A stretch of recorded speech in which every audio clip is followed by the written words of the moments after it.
What is up, NFL fans, and welcome back to another episode of the NFL Whip Round. I'm Jeff Hartman, joined by Coach KT Smith. As always, a quick call to action. If you're watching this on YouTube, like the video, subscribe to the Fans First Sports Network channel. We do appreciate it. If you're listening to this on the audio form, whether it's Spotify or Apple Podcasts, subscribe, follow, costs nothing, and you get all of our NFL content, which we're getting ready to ramp up here as the NFL season gets closer. But with that said, Coach, what's going on? What's happening, Jeff? You, like me, you're at the beach right now. That's exciting. Yes, I love the beach. If I could live there, I would. Yeah, we are on our week-long vacation and getting ready. It's a good time for right before the season starts and the chaos actually begins. But we have a lot of football stuff to discuss here, Coach, and we're going to start with week one of the preseason. It's in the books. We got to look at some quarterbacks, some young quarterbacks, and there were some good plays. There were some bad plays. That's being a rookie in the NFL. Out of all those rookie signal callers, is there one that stood out over the others to you? So you and I have spent a reasonable amount of time on this show trashing the Denver Broncos. True. What are they doing? Who's going to be the quarterback? Blah blah blah. And they, Sean Payton gushed about Bo Nix, and we thought that was all overcompensation. That really that they kind of got left out of the elite quarterback lottery and reached to grab him, but in his debut, Bo Nix went 15 for 21 for 125 yards. More importantly, he quarterbacked the Broncos for 5 possessions, and they scored points on 4 of them. That's an encouraging start. Now, obviously, he didn't start the game. Jared Stidham actually started, so he came in against backups, and you can't read too much into it. Yeah. But he looked like I watched some of that game. He looked like he knew what he was doing. He looked decisive. He didn't hold the ball too long. It was better than I had anticipated. So the Broncos quarterbacks overall in that game were 29 out of 41, and Denver scored 34 points. And for a first preseason game, when the offense generally looks pretty rusty, that's pretty impressive. So, maybe they're onto something in Denver. We'll see. I always tell everyone, like, beware what you're getting in week one of the preseason because you just don't know. I'm going to actually go with J.J. McCarthy in Minnesota. He did throw an interception. He openly said after the game that once he kind of settled down, the nerves calmed down, he actually started playing good football. I thought he looked really, really good. Minnesota, do they have their answer? I think they're still going to go with Sam Darnold to start the year if I were a betting man. But, Coach, did you get to see any of that contest and J.J. McCarthy's debut? I didn't, but as I told you before the show, our good friend David Stefano is very excited, man, sending us some messages about we got our guy, so he's fired up. Now, what about any other rookies? Did any other rookies, whether it's Jaden Daniels in Washington, Drake May up in New England, anyone else catch your eye after this past week? Yeah, I saw a little bit of Caleb Williams with the Bears. Yeah. He looked pretty much as advertised, very athletic. They're doing some creative things with him. I think Shane Waldron, the new offensive coordinator in Chicago, who helped resurrect Geno Smith's career out in Seattle, will be a huge benefit to Williams. Again, like you said, can't read too much into this, but for a first preseason game, Caleb Williams had a really good command of the offense. There weren't any of those glaring first preseason game errors like guys jumping off sides, dropping snaps, miscommunications, etc. It looked like a fluid offense. So I thought that was encouraging for Williams. Yeah, and so we're going to keep an eye. Obviously, the quarterback position is the most important position on the football field by a lot of metrics. So we'll be keeping tabs on these guys as they progress through. And again, I think it's notable that Caleb Williams was out there with the starters. You said Bo Nix was out there against the second string. So I believe the same with J.J. McCarthy because Sam Darnold got the start. So we'll see how this goes and how they progress throughout the rest of the preseason. But there's a whole other slew of rookies that are not quarterbacks that are worth watching. And I want to ask you, after week one of the preseason, were there any other rookies that are not quarterbacks that caught your attention for one reason or another? I really liked what I read about how the Raiders used Brock Bowers. So Brock Bowers was an interesting pick for them, and some people criticized them because just last year they had spent their second round pick on one of the top rated tight ends in the draft, Michael Mayer out of Notre Dame. And then now this year they choose Bowers, and a lot of people were making the argument that, hey, man, the Raiders need a quarterback. Why do they go with another tight end? And I think you saw why in that first preseason game, man. They really see him as a mismatch waiting to happen. They used him in about every way you could possibly use a tight end. He was in line. He was out in the slot. They split him out wide as a receiver. They even lined him up in the backfield on a couple of plays. And I thought it was really interesting when they lined him up in the backfield, they were able then to motion him out to create the matchup that they wanted. They got him matched up on linebackers. I mean, Brock Bowers is a guy who runs a legit 4.40 at 240 some pounds, and he's going to be a problem if you can get him in some space. So his debut told me that the Raiders have a plan for him. Like they didn't just say like, hey, let's just get a guy who we think is really talented because he's available. They got a guy who I think that they feel comfortable highlighting in their scheme. And I also thought it was really interesting, real quick, that they showed so much of that in the first preseason game. I mean, teams are overwhelmingly vanilla in the first preseason game. They don't want to show much, but they really showcased him. So they're either not afraid of other teams picking up on that, or they've got a lot more in store for him as well. That's interesting. That's an interesting thought about how much teams are showing and what that could potentially equate to. So for me, when I'm talking about rookies, well, I'm gonna have to show my homerism here because I'm not watching a lot of preseason games that are not Pittsburgh Steelers. I might catch highlights on social media, excuse me, but I'm gonna go with Peyton Wilson. Peyton Wilson for the Steelers, because the Steelers obviously he's a third round draft pick, but they're starting their first two draft picks, Zach Frazier and Troy Fautanu, first and second round picks. Fautanu goes down with a knee sprain. He doesn't play much. Frazier does a good job.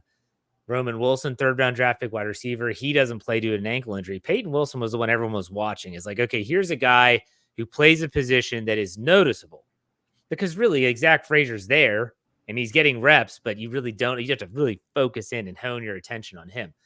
I thought Peyton Wilson at least jumped off the screen. And I do have to think back to the draft when a lot of people's had Peyton Wilson as an early day 2 pick. Some even saying that he could sneak into like the top 10 picks of round 2. Steelers get him at the tail end of round 3.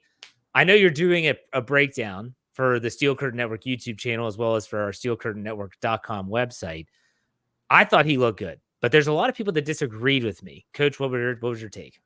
I don't know why what would they be disagreeing about? I mean, you watch him play, he's got instincts of a veteran linebacker. He can dual read stuff already. So dual read, not getting too into the weeds on this, but like he's able to see the movement of the line while his eyes are on the running back. And you can see that in his film where when you pause the film, you can see that he's moving with the offensive tackle who's trying to reach block him, but he's clearly got his eyes on the running back. And so that ability to not have to focus on one thing and then focus on something else, the ability to process quickly and fluidly is something I think that separates players at this level. And he looked really comfortable just diagnosing scheme and then finding seams to the ball. So I would love to hear the criticisms that people have of Peyton Wilson because I didn't find them. It's not nearly as detailed as what you just said. Like the criticisms are maybe they expected of Jack Lambert reborn in the first professional action that he ever sees in his career. I don't know what they expected. I thought he was noticeable. I watched him. I'm like, man, if I can notice you on the football field as an inside linebacker, you're typically doing the right thing. Now, Devin Bush, we went through that. Sometimes that was the wrong thing. But nonetheless, I thought Peyton Wilson had a good debut, and it seems like you agree. Did anyone else catch your attention, though, in terms of rookie debuts? Well, I'll stay here in South Jersey. I had a couple friends text me about the Eagles game. Jeremiah Trotter Jr. So Jeremiah Trotter Jeremiah Trotter Sr. is a fan favorite in Philadelphia, the Axeman, and they love him. Now his son, Jeremiah Trotter Jr., rookie out of Clemson, is with the Eagles. And, I got a lot of, the Axeman is back texts from Eagles fans. He's not real big. Trotter's only about 230 pounds, but he's really quick, and he brings the hammer at the point of attack. So Eagles fans were pretty fired up about him. Nate Wiggins in Baltimore had a good debut. I saw a lot of clips of him, but then again, that was against the Eagles. Got to see some Kenny Pickett throws there that might have been deemed questionable, which, by the way, if you're in so you're in Philly, what was the take on Kenny Pickett? I got to ask. Like, there is radio silence on Kenny. It's like the Eagles fans don't even know he's on the team. I mean, it is unbelievable how much attention Steelers fans paid to Kenny Pickett the past 2 years. That's how much Eagles fans are not paying attention to Kenny Pickett. All right. Well, we're not going to give Kenny Pickett too much more attention. Let's go to our next topic. Our third topic in the off the field news. Boy, this 49ers Brandon Ayuk situation is like watching a soap opera. Like it's as the world turns, so are the days of our lives, sand through the hourglass. You name it. That's what this is like when you've got the Steelers interested, then you've got the Browns interested, you've got the Patriots involved. Then there's a potential third team in the mix. So reportedly, though, the Cleveland Browns had a deal in place with the 49ers to send Amari Cooper, who they just redid his contract, to San Francisco in exchange for Brandon Ayuk. The deal fell through. Why? Ayuk said, no, I am not going to Cleveland. So that made Amari Cooper post on his Instagram account, LOL, I wouldn't mind it at all. So what do you think about the latest page of this story that is still being written? Oh my gosh, there's so much to unpack here. First of all, if you're the Niners, you got to be furious that that deal didn't go through. If you could get Amari Cooper plus I think it was a second and a fifth. I mean, my God, man, that is a haul for a guy who you could possibly lose in a year for nothing. And to replace Brandon Ayuk with Amari Cooper, who, when Kevin Stefanski was in town here in Ocean City back in July, and I was able to talk to him about whatever, he raved about Amari Cooper. I mean, he couldn't say enough about what a professional wide receiver he is, and the influence he has on the other receivers and the little things that he does right, etc. So from the Browns end, I would love to know who's behind that trade. Maybe it is the coaching staff. Maybe they see Ayuk as a younger version. They can get younger at the position and team Ayuk with Jerry Jeudy, etc. But it would be interesting too, because I take Kevin Stefanski at his word when he raved about Cooper. But if you're the Niners, the idea of adding Amari Cooper to your team right now, because they are in win now mode. I think that they're not concerned about the age. He's still in his prime, maybe the back end of his prime, but still in his prime. And you plug him into that offense, my gosh, man, they must be crushed that deal didn't go through. Well, let me ask you this. So obviously, we cover the Steelers, and from what we've heard from our source, that the Steelers organization is kind of slowly shying away from this deal. And one of the reasons is not just because the asking price for Ayuk from the 49ers standpoint is ludicrous and they're not willing to give up a player, but it's the fact that Ayuk is now turning like these teams away. What do you think him saying to the Browns, like, I'm not going there? What does that say about Ayuk as a player to you?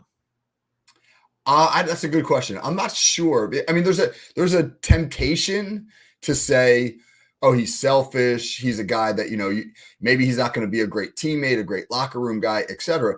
But on the other side of that, if you're Brandon Ayuk, I mean, you can always just play in San Francisco this year and then hit free agency. I mean, all right, if this is your worst case scenario as Brandon Ayuk, you play for a Super Bowl contender in one of the best offenses in the NFL and potentially put up great numbers in a Super Bowl run and then hit free agency. If that's your worst case scenario, that's pretty good. Yeah. He may see that as a better option than going to Cleveland, where he might feel like, hey, I don't like the quarterback situation there. I don't think I can get the numbers. I don't think that will translate for me as well in a negotiation. So again, I don't want to necessarily say he's a selfish guy. I don't know. I would think that, though, that what you just mentioned will turn some teams off, and they may be inclined to think as much. It's really going to be. I've said this from the beginning. I think if I was going to put odds down, probability percentages, I still think that the probability is that Brandon Ayuk plays for San Francisco this year. Just because I don't think teams are willing to give up everything that the 49ers are asking. Ayuk only wants to play for a handful of teams. And we're getting down to the witching hour, coach. I mean, at what point? And you're a receiver, but we're going into week 2 of the preseason. If I'm going to be trading a king's ransom for you, I want you to be ready to go in week 1. From your coaching perspective, how quick would it take? How long would it take? Let me ask it that way. How long would it take a wide receiver to get acclimated to a brand new offensive system? If you're trading for Ayuk, you absolutely want to have him in-house for at least your final preseason game. So I think that window is maybe 7 to 10 days right now. Yeah. And after that, it gets problematic given the fact that you're going to have to move significant assets to get him, and you want to get a full return, especially if you have no guarantee that he'll stay with you after the season. You got to re-sign him. Right. If San Francisco was able to have a deal in place to get Cooper and a couple of high draft picks, who's going to be able to match that? I don't know. I mean, maybe there's a team out there, but that's an incredible haul. And I think does San Francisco want to lower the bar much from what they in essence had in place there? This has always felt complicated, and it's not getting any less complicated. No, and like when you have that timeline, that deadline, you're looking at the preseason, you're looking at, okay, well, at what point does something's got to give? And you have to then ask yourself, is what's got to give? Is Ayuk even going to show up in San Francisco? So let's say they don't trade him. Is he even going to show up? Is he even going to play? Or is he going to say, I'm not playing on this 5th-year option? I'll hold out, which that can be a damning statement as well. So there's a lot to unpack here. There's a lot of layers to this. We'll continue to peel those back one at a time, and maybe just maybe by the next time we have a whip around, this will be actually done. I doubt it, but we'll see. Let's go to our next topic, the NFL. And we've talked about these joint practices, Coach. I said the hesitation might be the fact that they turn into melees. Nothing was more like a WWE like Royal Rumble than watching the Giants and Lions both got fined $200,000 each for a series of fights that broke out when the two teams held their joint practices last week ahead of their preseason game. What do you think about this? And does it change your stance on the merits of joints practice? Because you said they're unbelievably valuable, but I do think that when you throw in the fact that these have become commonplace, there is a risk involved. What are your thoughts? Yeah, the first practice on the second play, Amon-Ra St. Brown got into it, and it was a melee, and it doesn't change my stance at all. I stand by all the things I said about how you're able to manipulate situations and really get work on things that you want specifically to focus on, down and distance, short yardage, third downs, whatever. But you got to control it better as a coaching staff. I feel as though the coaches have the ability to set the tone there. We know that Dan Campbell is a stick your chest out kind of guy. Brian Daboll, he doesn't strike me as a wallflower either. I mean, those are probably two pretty alpha personalities. I'm sure that they had their guys amped up and they were ready to go. But there were 6 fights at that joint practice. At what point do the coaches, is it on them to rein that in? So I still think they're productive. And by the way, fighting in football still strikes me as one of the dumbest things imaginable. What are you're punching dudes in helmets? It's like, I don't understand it. Well, that's what I was going to ask you that as a coach. You have to say to your, like, okay, hey, we're going to have a joint practice. There's a chance that things get chippy. Don't be an idiot and swing at someone wearing a hard shelled helmet. I don't care if they have the skulls over the caps that are over I don't even know what they're called, guardian caps. Yeah. I don't care if they have a guardian cap on their helmet.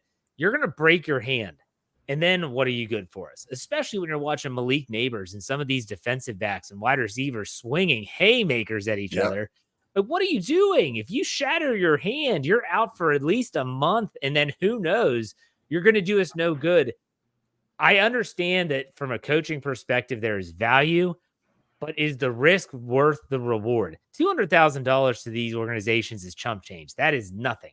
Unless you're going to dock draft picks, it means nothing. But I will say this, like, as a coach, do you have to wonder, okay, is the risk of these guys going hog wild on each other and someone potentially getting injured worth the reward? They had 6 fights in one practice. Yeah. Again, I put that on the coaches. You are controlling the environment. At what point do you not stop the practice and say to your players, especially the fringe guys, if you get in a fight, I'm going to cut your ass. You pack your bags and go home. I mean, that's obviously a little extreme, but at what point do you not just simply say, this is counterproductive? There's too much value in what we're trying to accomplish right now for us to be getting bogged down with all of this nonsense. I mean, where's the line? Is it after the 3rd fight? Is it after the 4th fight? I don't know. I just feel like the coaches, yes, you want your guys to be as physical as possible and never back down and all that kind of stuff. But at the same time, you got to be more disciplined, man. I mean, this is supposed to mimic what you're going to be doing in real situations. You can't be fighting in real situations. You can't say as a coach, hey, I want you to get out there and do whatever the hell you want right now. But on September, 12th or whatever opening day is, we can't do these things. Well, I put it on the coaches. I agree. And I think that, I'm sure you probably have that discussion with your team, even at the high school level, saying, look, we have to go to the line, but we can't cross that line. So you probably, I don't know. I mean, I used to talk with my lacrosse team about there are certain things you can do that are maybe not within the boundaries of the rules, but you can get away with them. And then you got to know you can't go beyond it. And so you can get a couple shoves in after the whistle, or maybe, a couple slashes to the legs or something like that. If you know lacrosse, it can be a dirty game. But man, like these guys in a practice setting can't control themselves. That's damning on the team. Like you said, the coaching staff. Do you have those discussions with your team at all? Echo of the whistle, coach. Echo of the whistle. You play as hard as you can to the echo of the whistle and not beyond it, which essentially means when you hear the whistle, you finish. We always say finish with a Yeah. shove. Everything You with get a a shove. couple seconds after. I still heard that whistle. I love it. All right. So we'll see. I mean, the Steelers and Bills have a joint practice coming up this week ahead of week 2. So we'll see if there's anything like that to talk about next week. But hopefully things can be under control. Let's go to our 5th topic here. Week 2, just mentioned it. It's coming up, the week 2 of the preseason. Is there anything in particular that you're looking forward to seeing in this upcoming slate of games? Well, I think this is where create a little bit of continuity with their units. You might see them get a little bit deeper into the playbook. I watched the Steelers preseason game. They ran 3 series with Justin Fields as the starting quarterback, and in each series there was a different offensive line configuration. I would like to see the Steelers try to create more continuity so they can get on the same page there. I think you're going to see various teams say, let's work on something in this preseason game that we might not get a chance to work on in the third one because we're protecting our starters. Maybe it's hurry up offense. Maybe it's a package that they really want to get into. Hey, let's see what we got when we go with our, all wide receiver package, our 10 personnel, et cetera. So I think this is a more interesting week schematically, because I think the coaches will dig a little bit deeper into the playbook to try to give themselves an opportunity to assess what they really need to work on in the last week of training camp. Yeah, I would say that this to me is what I call a trend week. So when I say it's a trend week, no matter what team you follow, no matter what players you're eyeing that you're really trying to focus on, what they do in week 2 will dictate whether what we saw in week 1 was an aberration or is it the beginning of a trend. So let's talk about the Steelers. We're both Steeler fans. It's just an easy example. Justin Fields had 2 fumbled snaps in that game, both with Nate Herbig at center, both when the center was pulling and trying to get out into the blocking scheme. Whoever was at fault, don't care. If you start to see Justin Fields fumbling the snap again, now, to me, that's a trend. We're not just saying like this is a blip on the radar, preseason week 1, new center, new situation, new team, all this stuff. We now see a trend forming. And that could be the same if you have a quarterback that throws a pick 6. Okay, is he throwing another one? Is he making the same bad read? Now you're seeing a trend. So I like to call week 2 like it's the beginning of the trends when you start to see these trends developing. And unfortunately, some of these trends are very, very bad, but sometimes you see some positive trends. You see an offense starting to gel, moving the ball, red zone efficiency, things like that. Coach, do you worry about some of that stuff, or am I jumping the gun? I think that there's some validity to that. Like, for example, we mentioned Bo Nix earlier in the show. Now we go into week 2. You might see Bo Nix get some reps against the ones. You might see the defenses that he's going to face now have maybe a little bit better idea what Denver wants to do with him, scheme it up a little bit. If Bo Nix has the same type of success in week 2 of the preseason as he had in week 1, then you might say to yourself, hey, we could be on to something here. Yeah. I mean, do I worry about it? I mean, I watched, you referenced the snaps. That's a natural thing, though. You have a new quarterback with a new center in a new scheme. One of those looked like it was going to be an outside zone run. The other was going to be a play action pass. In both instances, the center's got to snap quickly and reach block to his right or his left. So he's trying to get out of there fast. You got to iron that stuff out in practice, or you got to move on from it. So one or the other will occur, but it gives you a good opportunity in week 2 to assess which one it is and then make the corrections. Love it. Love it. All right, let's finish this up with our player profile like we always do. Nick Foles, who is affectionately called Big something that rhymes with Nick in the Philadelphia area after he won the Super Bowl, was a crazy year. What a crazy career. Nick Foles, really a career backup, but a Super Bowl champion. I think he was an MVP of that game, if I recall. And really just weird, but he calls it a career. He retires, makes that public just last week. What's your thoughts on Nick Foles, Coach? He is a Philly legend, man. I'm telling you. Philly fan. I mentioned Jeremiah Trotter. He's a beloved Eagle. I think the guy who is the most universally beloved Eagle that I am aware of is Brian Dawkins. But I think Nick Foles might be a fairly close second. I mean, there are literally Eagles fans who have the Philly special play tattooed on their bodies, the diagram of it. I've seen not more than one. I've seen several.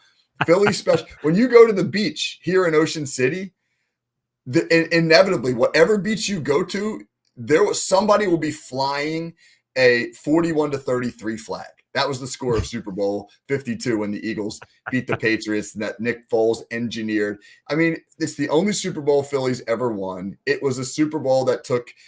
I mean, the Eagles won the NFL championship in 1960 and then embarked on a 50-some-year drought before they were able to win that Super Bowl. And Nick Foles is the guy. That Philly special play, which was just 2-point conversion and wasn't the deciding play in the game, but it's become like folklore in this town that's the ultimate play in modern Eagles history.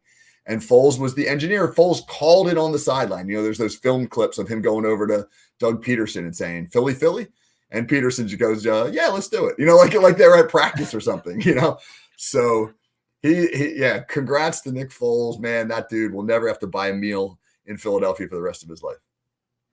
All right. So let me ask you a question. Can you name all of the teams that Nick Foles played for in his career? No. Can you try? Okay, let me count them out. So you have 1, 2, 3, 4, 5, 6. 6 teams. Can you name any of them? No. Obviously, Philly. Jaguars. Yep. Was he in Chicago? He was. All right, there's 3. I don't know. That might be it for me. I don't know if I can get past that. He was in St. Louis. Remember, he went to St. Louis, was thought to be the starter there. That did not last long. Okay. He actually was in Kansas City in 2016. Chicago, and then last year he was in Indianapolis. Oh, okay. Indy. I remember that. All right. Yeah. Hey, man. He had 2 stints with Philadelphia.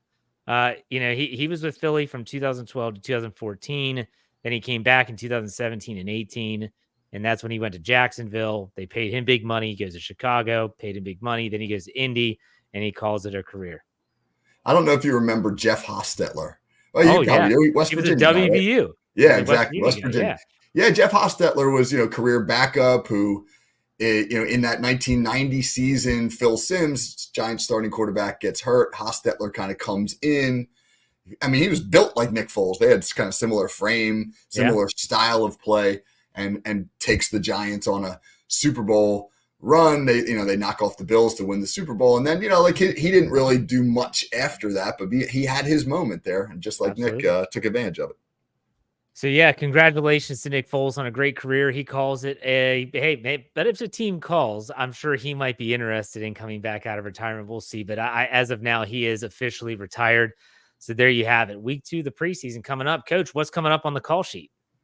Yeah, so we've been doing this sort of series of what stage are teams at in the preseason. Last week I had Rod Govern on, who was a former Buffalo Bills practice squad player and actually made it up to the Bills when they played the Giants in that Super Bowl game, that Hostetler quarterback. And he talked about being a fringe player and trying to make a roster as an undrafted free agent. So this week we get into the conversation of cut down day. How do you as a coaching staff, because we're going to see our first cuts this week, as a coaching staff, how do you begin to make those decisions? What allows you to say, I'm picking between our 6th-round draft pick and our undrafted free agent for our nickel spot, or our last corner Right. spot. What's the calculus in making those decisions? What determines whether a guy stays or goes? That's going to be an interesting conversation. So make sure you check out Coach's Call Sheet right here on the FFS and NFL feed. Also, make sure you check out all of his coverage and mine at the Steel Curtain Network by going to steelcurtainnetwork.com or checking us out wherever you get your podcasts on YouTube just by searching Steel Curtain Network. Coach, been a fantastic show again. I'll be back in the homestead next week. We'll be talking week 2 preseason action. In the meantime, take it easy.